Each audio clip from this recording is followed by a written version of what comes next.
Seja bem-vindo e seja bem-vinda. É um prazer saber que mais uma vez você ouve este podcast com a oportunidade de nos debruçarmos sobre o livro de Ezequiel, o profeta do Senhor, que com a sua palavra trouxe juízo à nação de Israel. Neste terceiro dia, trataremos do texto presente nos capítulos 8, 9, 10 e 11. No primeiro capítulo de hoje, no seu capítulo 8, o Senhor nos relata através de Ezequiel uma visão que o profeta tem das abominações cometidas pelas autoridades e pelo povo de Israel, especificamente relacionadas ao templo do Senhor.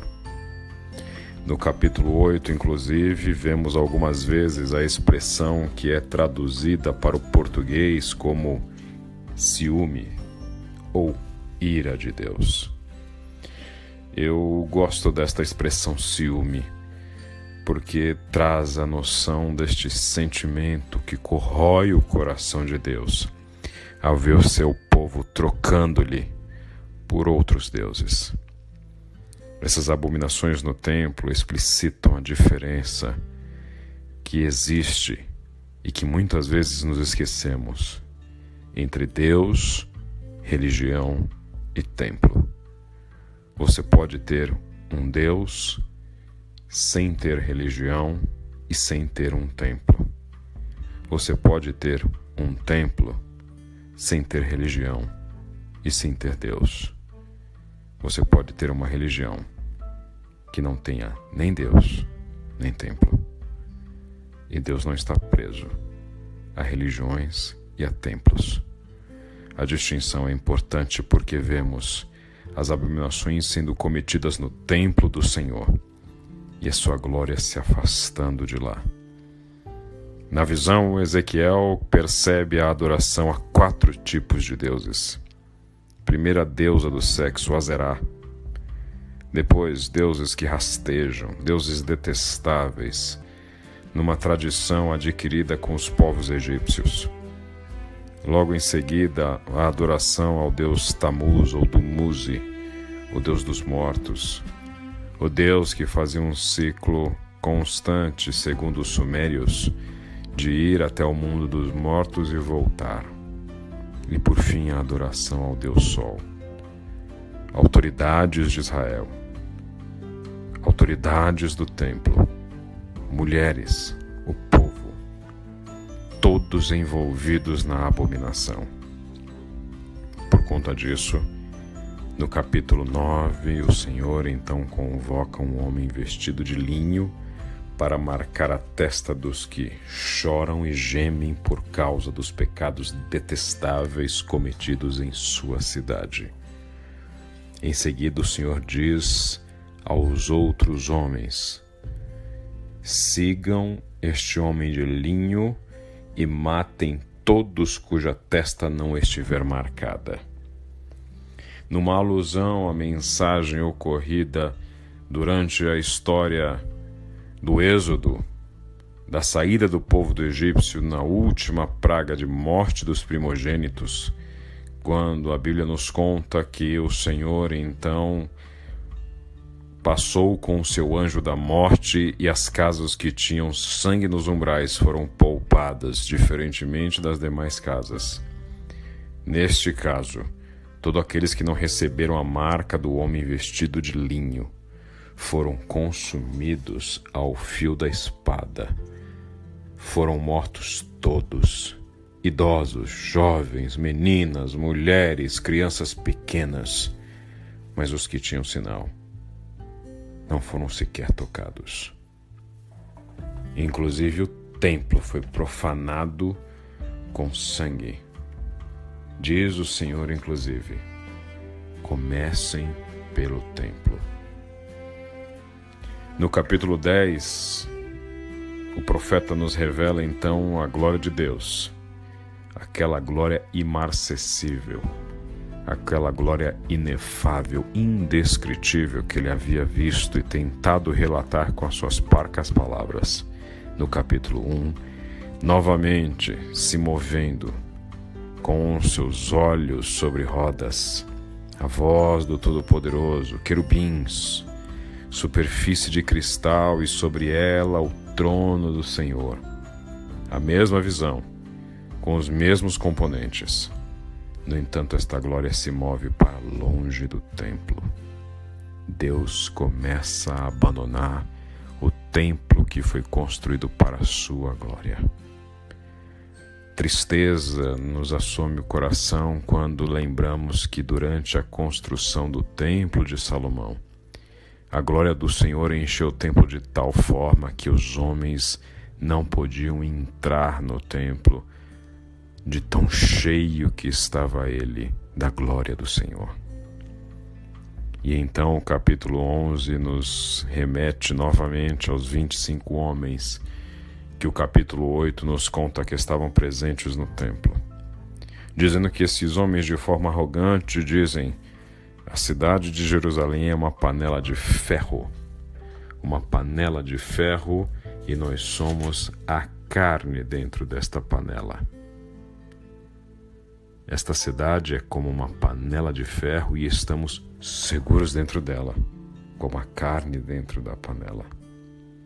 No entanto, o Senhor traz juízo sobre estes homens, dizendo: vocês assassinaram muito nesta cidade, vocês encheram a rua de cadáveres, mas vocês serão massacrados. No entanto, estes homens contra-argumentam dizendo: Deus abandonou esta terra, Deus não está mais presente aqui.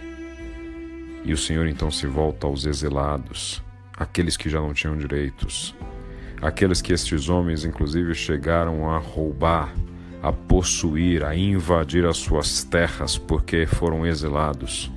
O Senhor se volta para eles e diz: serei um santuário para vocês, trarei vocês de volta, lhes darei um espírito novo, colocarei no lugar do coração de pedra de vocês um coração de carne.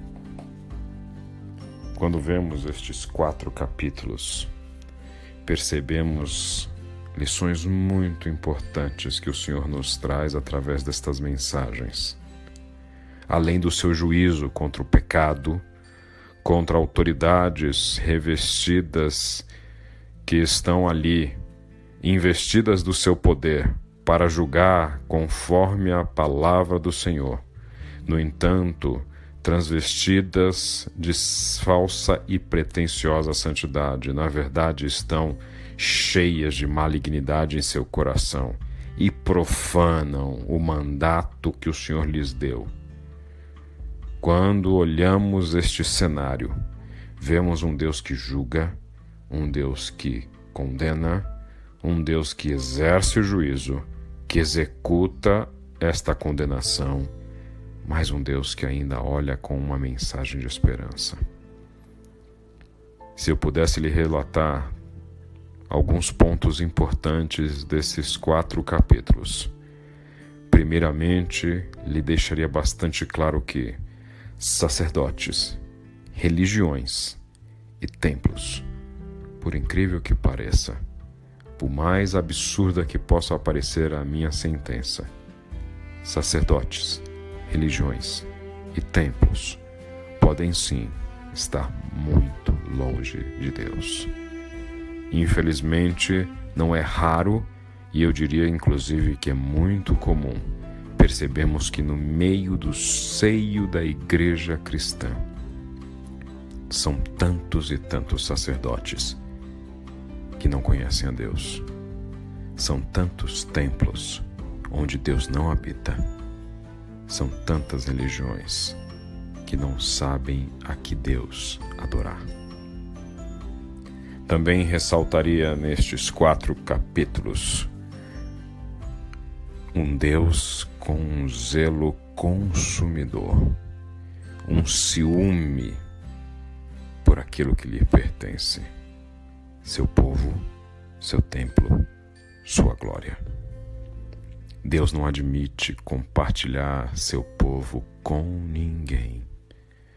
Deus não admite que o seu povo adore a outros deuses. Deus não admite que o seu povo o abandone para seguir outros deuses. Sejam eles deuses feitos por mãos humanas, sejam eles deuses compostos por crenças, convicções ou ideologias, sejam eles deuses do dinheiro, do poder, do sexo, daquilo que vemos tantas e tantas vezes o homem abandonar o Senhor. Deus não admite que o seu templo seja profanado. E vemos claramente um Deus que no prenúncio do véu que se rasga séculos depois, quando Jesus diz tetelestai, está consumado. O templo não é mais o prédio. O templo são essas pedras vivas, estes homens e mulheres que decidem ser a habitação do Todo-Poderoso. E ele não admite profanação do templo. E Deus não admite também dividir o que é seu quando diz respeito à sua glória. Como diz a sua palavra, ele não divide a sua glória com ninguém. E por fim, e como uma palavra de esperança, o capítulo 11 nos deixa claro que Deus promete restauração e sua companhia eterna ao povo que restará deste cenário de tamanha desolação. Assim, restauração não somente material, não somente de um Deus que lhes promete trazê-los de volta à sua terra, reconstruir as suas casas, recompor as suas finanças, mas também de um Deus que lhes promete um novo coração, de um Deus que lhes promete um espírito novo. É Deus fazendo novas todas as coisas. Esta foi a promessa de Deus ao povo que ouviu a profecia de Ezequiel e, cheio de temor e tremor, decidiu se arrepender de seus pecados e, ainda que distante do templo, seguir ao Senhor. Esta é a promessa de Deus, hoje, para mim e para você. Que Deus te abençoe.